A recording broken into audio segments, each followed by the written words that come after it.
So around a month ago, I made a video talking about how one of the new DLC maps coming to Star Wars Battlefront 2 in January is actually already in the game. I'll give you a quick recap. So when the sequel trilogy arrives to Capital Supremacy in January, the capital ships are going to be the MC-85 for the Resistance and the Resurgent Class Star Destroyer for the First Order. And the Resurgent Class Star Destroyer is already actually in Battlefront 2. In the campaign, in the final mission of Resurrection, which is the campaign DLC, you play aboard the Resurgent Class Star Destroyer. And I was kind of worried about how that video was going to do. I thought a lot of people would see it as clickbait, honestly, and misleading. Thankfully, you were all on the same page as me and you really enjoyed it, and I was wrong in that video. Not about the Star Destroyer being a map that's coming as DLC, but the fact that the Resistance capital ship is actually already in the game as well. Now the Resistance MC-85, which is confirmed to be coming to the game as the Resistance capital ship,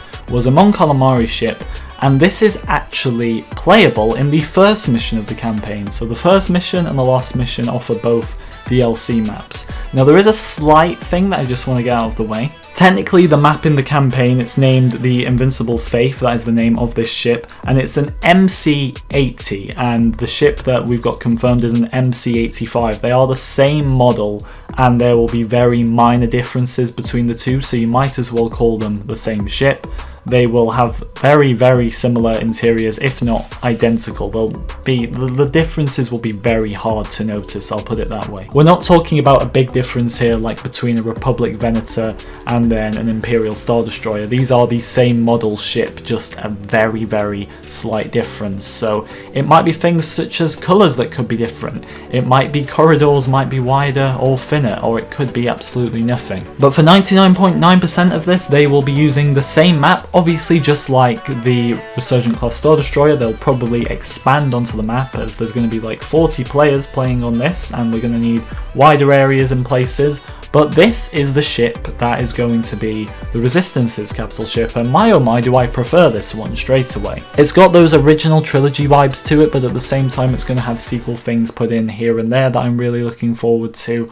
I think what is most interesting about this is it's a bunch of corridors, once again, just like the Resurgent Class Star Destroyer, which kinda makes them similar in a way, whereas if you look at the Republic Venator and the Separatist Dreadnought, there are significant differences. Alright, they both have similar areas, but at the same time, the Venator is a lot more close quarters in areas, whereas the Separatist Dreadnought is a lot more open, and you can get sniped a bit easier as well on that map, so they do have their differences. Now, like I said, this is basically all corridors. Everywhere you go, you've got the little holographic room and stuff like that, but in terms of the movies, we've not really seen this ship explored as much as maybe the First Order destroyers are explored, and for that most of the enemy ships are usually explored a lot more. Like if you say to someone, here's a Star Destroyer, you pretty much know the outline of how it looks, but when you look at a Rebel or a Resistance ship at that as well, there's always a bit more mystery as to what could be going on. We've seen the hangar a bit in The Last Jedi, which is something we've got to keep referencing here because we've seen this ship the most in The Last Jedi. There's a lot of areas we still haven't explored. We know they're not as big as Star Destroyers, but at the same time, these are huge ships and there's a lot to take in. So I take it if they were to add places onto this map, we would be adding on possibly the bridge, although we don't see the bridge in the Clone Wars era capital ships, but the bridge seems like a pretty open area. The hangar, I would guess, which gets blown up in The Last Jedi, would definitely be a possibility as well. And wouldn't it be cool if you lost as the Resistance, the hangar got blown up the same as it did in The Last Jedi? It would call for a few Easter eggs as well. I wouldn't be surprised if when you're in the hangar bay on the Resistance ship, you would see like Tali's A-Wing maybe lying around, or Poe's X-Wings, who suggest they're on board or they have been on board at some point. But the MC-85 is mostly going to look alike to what we've got in that first mission of the campaign. And what do you get in this first mission of the campaign? Most of you have probably played it, and for those who have and those who haven't as well, it is, like I said, a lot of the corridors here. There's a lot of sneaking around, and these corridors are definitely going to play a part in the game. That's something I want to reinforce, that we're not just going to get new areas, but they're going to explore current areas of these maps as well. They won't put stuff like that to waste. Even if this is technically a different Resistance ship, it will follow the same design, and they're not going to have those designs in the game currently and think, no, we're not using them, like I discussed in September. The example I brought up in the last video was that take Galactic Assault with Kashyyyk. The final phase is the Republic Venator, and then you look at the Republic Venator in Capital Supremacy, and I was surprised at first. I was thinking when I first played Capital Supremacy, like, these are the same map, but that's the whole point here. The assets aren't necessarily going to be scrapped, they're going to reuse these things. And when you look at the Clone Wars era and you see that the Dreadnought was pretty much built from scratch, but the Venator wasn't, because they had those assets